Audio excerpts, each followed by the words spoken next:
Hi there, my name is Sophia and I'm a tutor at the Oxbridge Group, and today I'm going to take you through a couple of example interview questions for any applicants for classics at Oxford or Cambridge. As I'm sure you're well aware by this point, classics is a really broad discipline, so there's quite a big range of questions that can be asked. So I'll take you through a couple of potential ones today and hopefully you can get something from it. So, speaking of how broad a discipline classics can be, it's quite likely that you will have to kind of confront a philosophical question at some point during your interview. If you're applying to Oxbridge, you will have maybe even a whole interview dedicated to philosophy, or at least certainly a portion of one. So I thought it would be useful to go through some philosophy now. It's important to note that there isn't any kind of assumed philosophy knowledge on your part. The tutors just want to know how you respond to it and how you think. So the first thing I want to ask you to do is just to read this passage. Take a minute. I would suggest that you pause this video, maybe jot down some notes if you've got a pen and paper to hand, or go and get some, and really take the time to take in this passage, digest what it's saying, and answer the questions that I've posed to you at the bottom. So because it's quite a short passage, I'll read it out for you and then we can talk about it. I have an identical twin. Both of us suffer a terrible accident. As a result, my body is fatally injured, but my brain survives perfectly intact. My twin's brain is fatally injured, but their body survives perfectly intact. Doctors miraculously transplant the healthy brain into the healthy body. When the resulting individual awakes, they believe that they are me. They have all my memories, share all my mannerisms, and are in all ways exactly like me before the accident. The question I've posed is, are there any problems with this? Why or why not? So first, I'm going to talk a little bit about how you should go about approaching a question like this and what kind of strategies you can use. I have found that with philosophy questions at interview, the key thing that you want to be asking yourself when you're reading a passage like this, or when you have a problem presented to you, is, what's the issue? I mean, if you have a passage like this, there'll usually be one or more themes running through it, and it would be great for you to identify what the main theme is so that you have something to talk about. And it might not be clear to you at first, and that's okay. And one way to maybe get to an answer is to ask yourself, what is this passage trying to make me think about? What jumps out to me? Why do I think that some issue or this problem is worth discussing? It's always important to remember that you're the person that gets to lead the interview, and the interviewers really are responding to what you're saying, and there's not necessarily a right answer. They really want to know, what's the issue at the heart of this for you, and that's what you'll end up talking about. So with that in mind, let's tackle this one together. When I read this passage, the kind of part of it that really jumps out to me is that when this individual that has my brain and my identical twin's body wakes up from the operation to put the two together, they believe that they are me, and they have all my mannerisms and memories, and they think that they are me. So what kind of is really interesting to me is that the passage phrases this in a way that kind of leads me to think, oh, that individual isn't me, right? So it's that the individual believes that they are me, but the passage doesn't categorically state that they are me. And then I have to ask myself, why would that be? And I think what the heart of the issue here is one of identity. What is identity? How can we conceive of identity? How do we define identity, right? Who is this person with one person's brain and another person's body? How do we kind of go about deciding that, for example? So that, I think, is really what this passage is getting at and what the question wants me to think about. So there are a few ways you can go about answering this, and I'll take you down a couple of kind of lines of thought, and you might disagree, you might agree, you might think something completely different, and that's okay. The point is that you want to be able to justify what you're thinking. So the first thing that you might want to think about is that it's neither. This individual is neither me nor my twin, or even that it's a new person but has elements of both me and my twin. And a good analogy for thinking about this might be the relationship that parents have with their biological child. So I am partly my parents in that I share their DNA, but I'm also my own person because it's, I'm a combination of their DNA. And in the same way, I'm both of them. This individual could be kind of seen as a product of me and my twin. Obviously, they're not me and my twin's child, but you can think of them as a product in the same way. And I think saying something or using an example like I just gave with the relationship between parents and their biological child is a good thing to do, because it makes you apply your reasoning to other kind of similar examples and almost like check to see if it's still as strong as it is in this context. So one way to think about it might be that this person is neither me nor my twin, or that they are in fact both me and my twin. And I think then we're forced to confront, what makes me and my identical twin different. Obviously, we share the same DNA, so that analogy that I used with parents and child doesn't quite cover this situation here. It's a good introduction to thinking about it and a good way in, but it's not quite the same. So now I'm thinking, what is different with me and my identical twin? Okay, we're two people and we've actually ended up with one. So what separates those two people? What makes those identities different? As we can see, because they're identical twins, DNA is not the only answer. The second way that you might like to think about this question, or even kind of piggybacking off the one before, is that you want to say this individual is me, or this individual is my twin.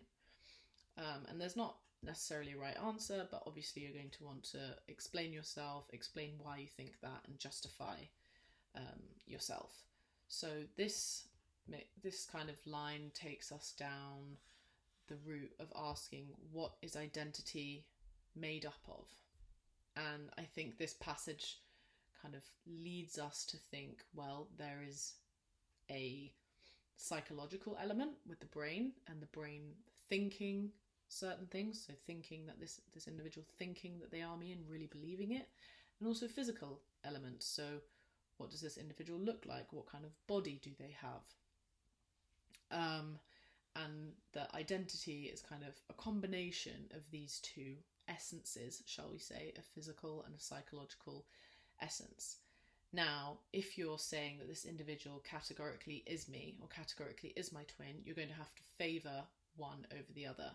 So does it make a difference who the individual believes they are versus who we as outsiders think that they are? This individual obviously thinks that they are me, but someone else looking at them knows that, well, they don't have my body.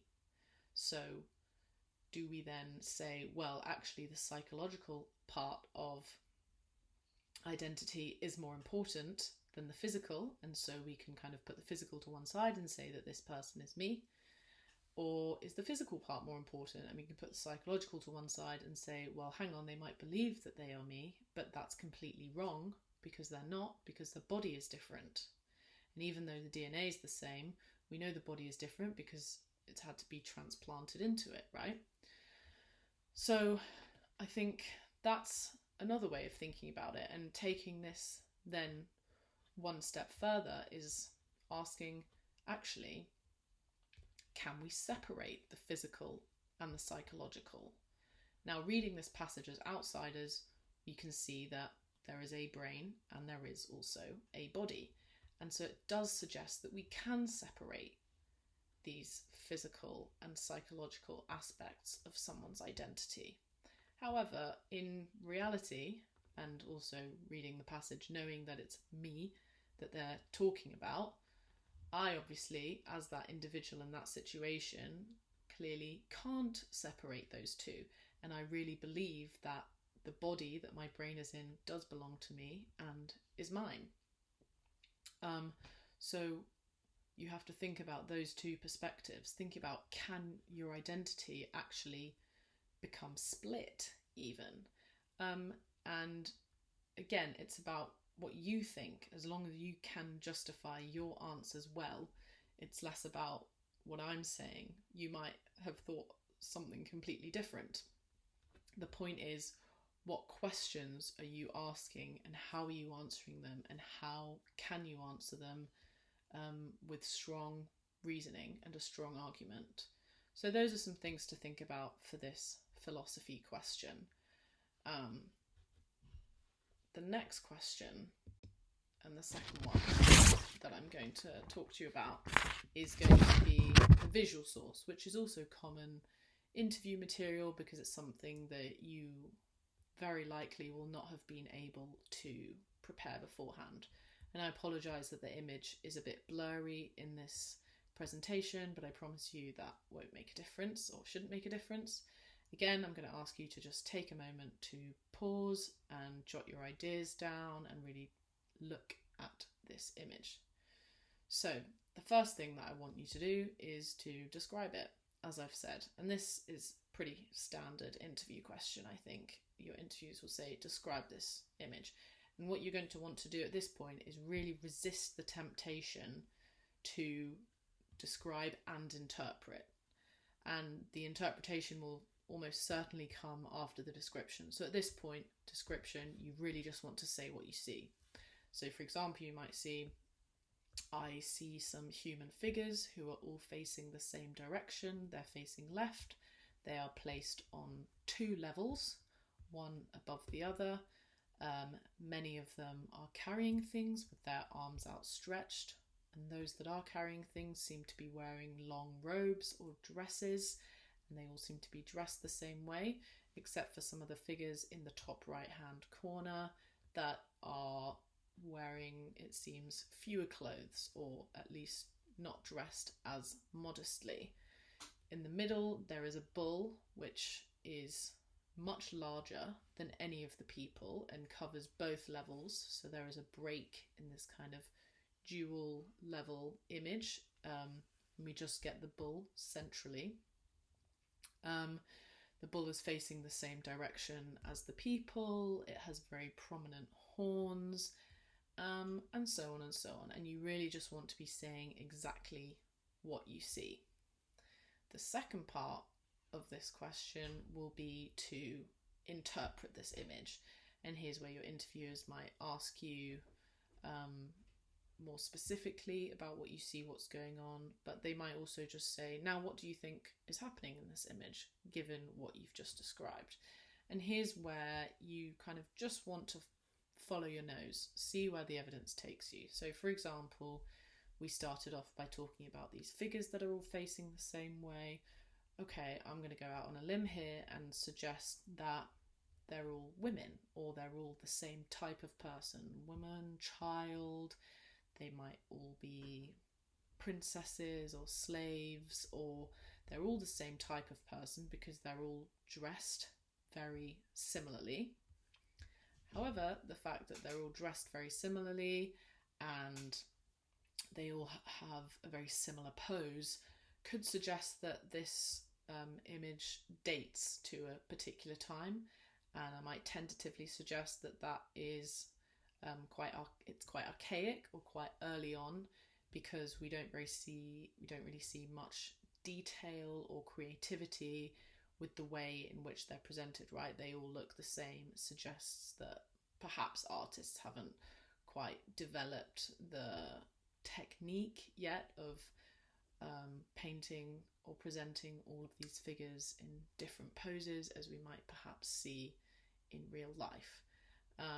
So now that I've said that, I might then go on to say actually the figures in the top right then might be men if they're not wearing dresses, and they don't seem to have their hair covered in the same way. Obviously, the image is a bit blurry, so I can't say that for sure. I'm also going to say that I think this image suggests some movement. So it looks like they're all kind of moving from right to left and walking in the same direction, and that they're moving in a kind of organised way, which suggests that this scene has some order to it. So they're not an unruly crowd, but maybe they're even part of a procession of some sort, right? It's quite organised movement. They're all moving in harmony. They look like a cohesive group because they're all dressed the same. So it might suggest that this is part of some sort of ritual or procession or event. I'm also going to say that these figures are carrying things. If we think of this image as depicting kind of a special occasion or event, they might be carrying gifts or offerings, and the fact that they've got their arms outstretched would also suggest this. Obviously, we have to talk about the bull, who seems to be the most important figure in this image right here. Obviously, it's very central and very, very big, much bigger than these two levels of humans or human-like figures. So a procession or an event that involves a bull, you might want to think about, well, what does that suggest to you? One thing might be that it's religious. We know that ancient societies and civilizations often sacrificed animals, or animals were involved somewhere in religious events and festivities, and so that could be a very reasonable answer that you give. Something that also leads me to think that is that the people that we can see, there are a lot of them, which suggests that there are many people involved, or even an entire community involved. And another thing that leads me to think that is that we see lots of women. And as we know, generally in ancient society, women and the role of women were not particularly foregrounded, but in religion, they did, or they were able to wield and occupy certain roles that men couldn't, because in religion, everyone has their place. And so that's kind of why I think that this might be a religious procession or occasion or festival. And I'd also say that it looks quite, apart from the kind of obviously distorted scale, it looks like quite a lifelike scene, right? These people all processing, the figures don't seem to be particularly stylized. You can tell that they're human, they look fairly lifelike. So it might even be reflecting real life. And I'll just say that you really shouldn't forget to contextualize when you're interpreting the image. So the caption at the bottom says that it's a sketch of the fresco on the vestibule wall of the palace of Nestor at Pylos. So the word palace suggests that it's part of this, maybe very grand, majestic, royal building, which suggests that it might have had a decorative function to make the building look more ornate, belonging to Nestor, who might have been a king there or a ruler. But we said that it was quite lifelike, and so we think, hang on, maybe this fresco actually is more than just decorative. It might be prescriptive or even have an instructive function, right? Maybe because of the grandeur of the palace, this kind of religious procession or event actually took place there, and it was a place for the community to gather and participate in religious rituals and occasions together. And that obviously makes me think that Nestor might then be an important religious figure or an important figure within the community that he belongs to, because he might even be the one organising the festival that takes place at his palace. So, as you've seen, we've described this image, we've interpreted it, and we've put it back into its context, talking about where it's from, where it might be shown, what function it is that this image might have. So those are a couple of interview questions that you could get an interview or a kind of similar style. I hope this has been helpful. And that's all from me. Thank you for watching.